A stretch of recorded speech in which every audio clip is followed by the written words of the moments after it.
This paper actually proves that they have a really profound impact on our metabolic health overall. This is the number of calories that your body burns at rest just to keep you alive. That's your resting metabolic rate, all right? You don't get to sit on your ass and do nothing if you're not lifting weights. That just turns you into a blob, a metabolically busted blob, which is what most of this country is, and that's not helping anything. So what should happen when you lose weight? So we've got a lot of different mechanisms at play. There's more than this. You know, there's impacts on the brain. There's a decreased inflammation in the brain. There's various mechanisms by which GLP-1s impart themselves on your metabolic health overall. It's not just about calories in, calories out.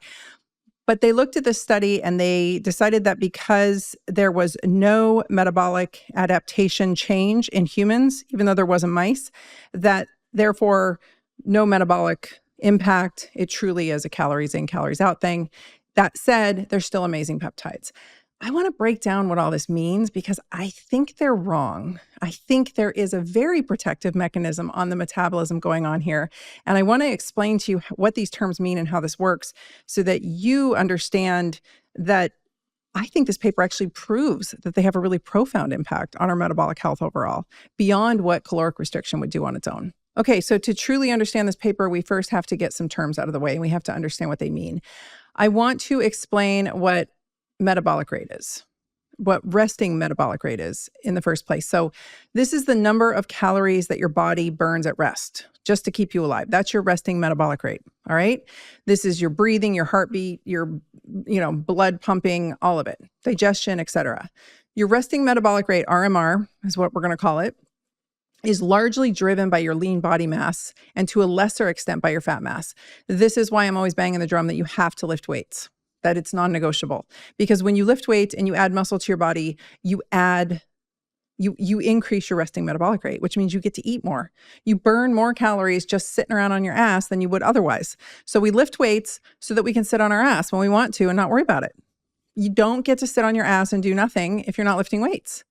That just turns you into a blob, a metabolically busted blob, which is what most of this country is, and that's not helping anything.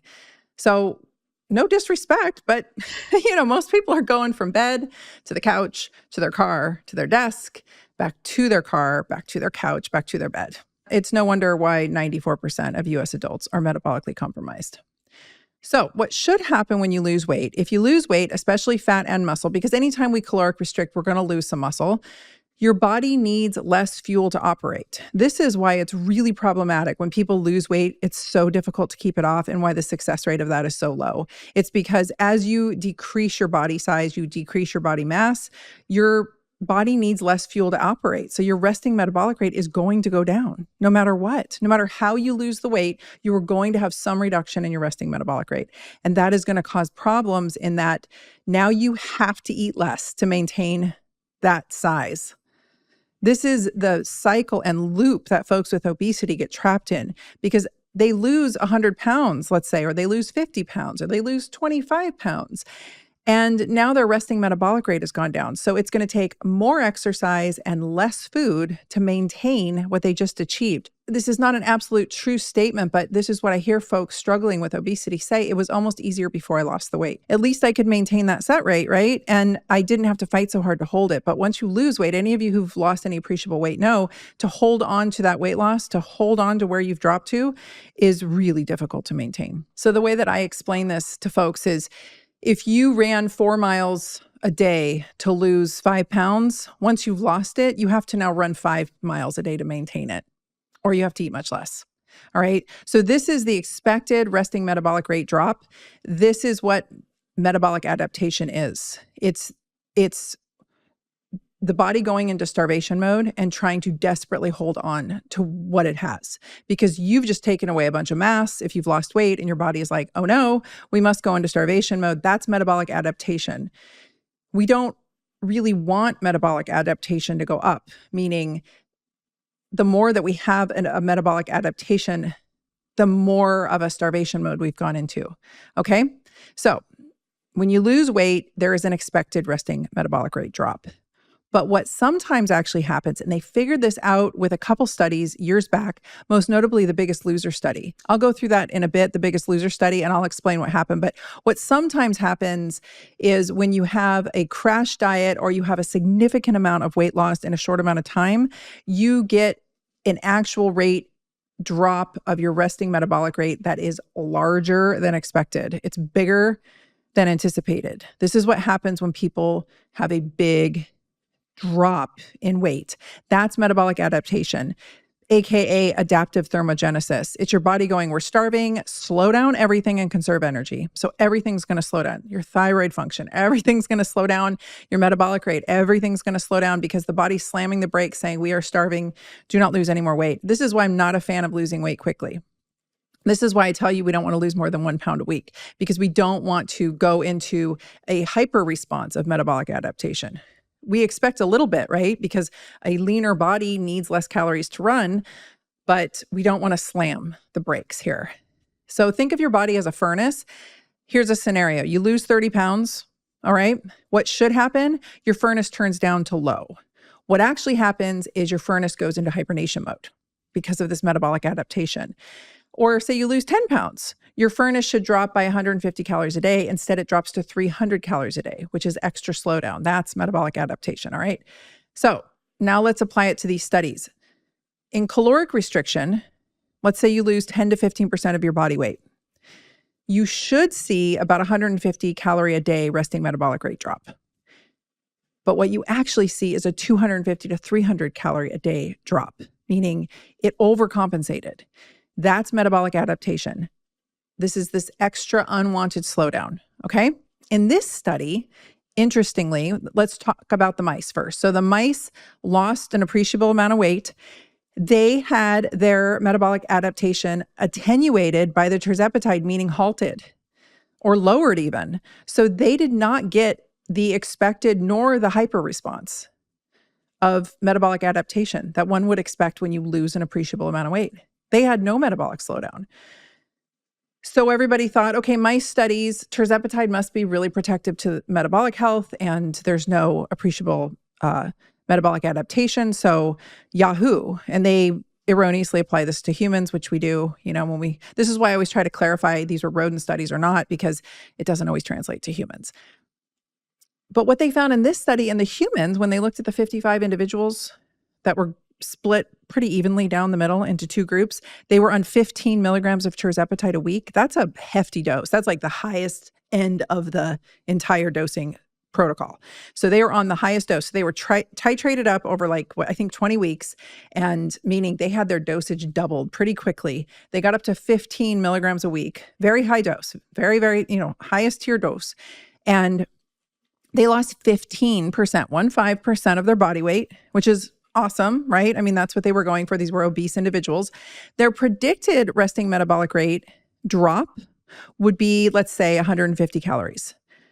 Their actual resting metabolic rate drop, what happened was they only decreased it by 150 calories a day, meaning their metabolic adaptation it stalled in the middle.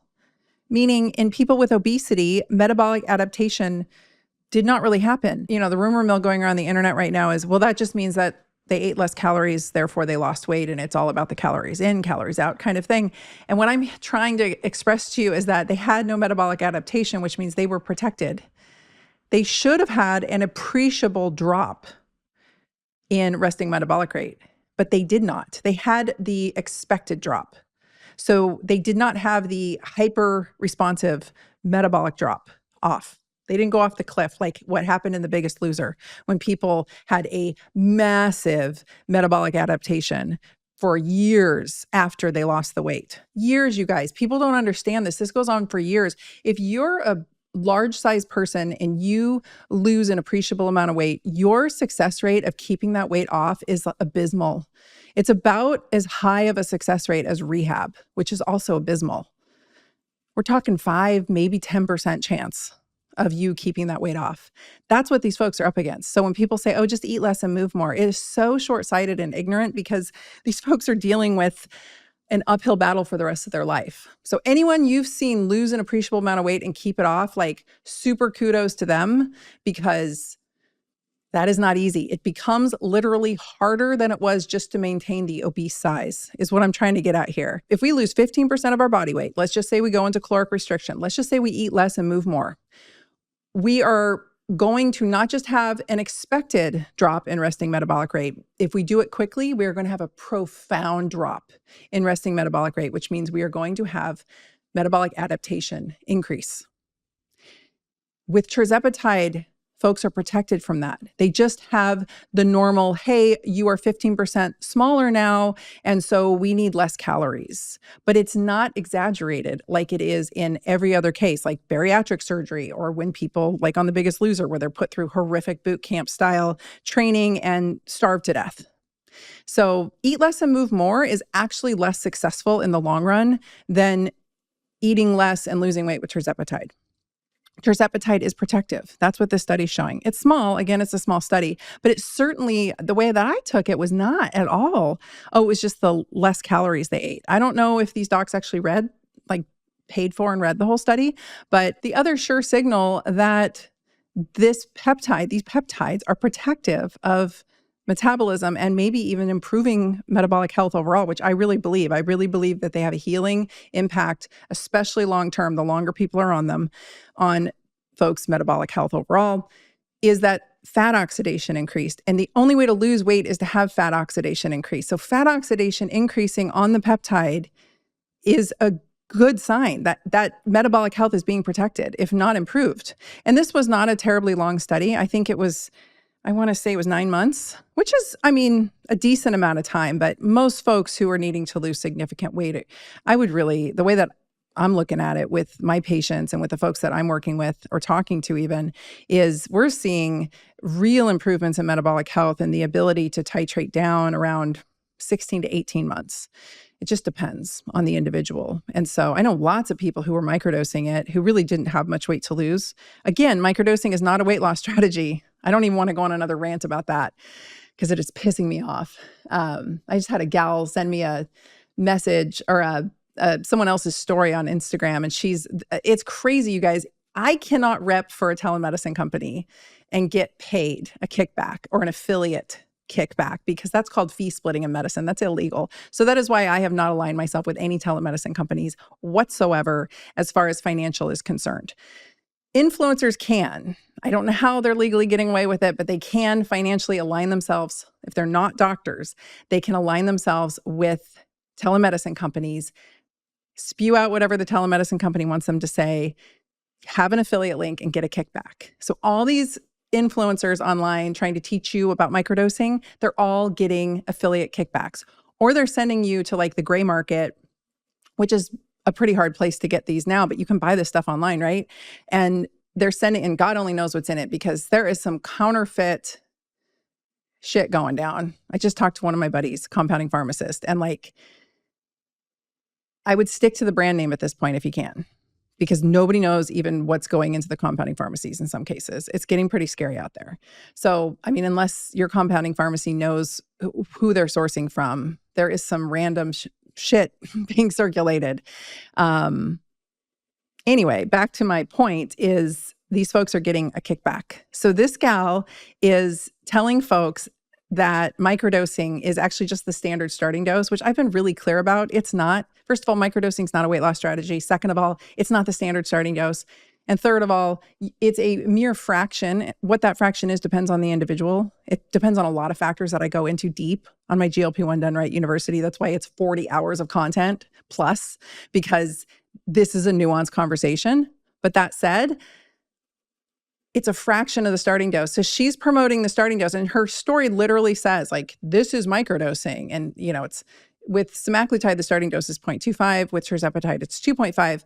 And I literally wrote her back and corrected her. I said, that's incorrect. This is wrong. This is not at all what microdosing is. And she said, well, the telemedicine company that I rep for this is how they microdose. So this is what they want me to say. And this gets me back to my point that I've been trying to share with you guys.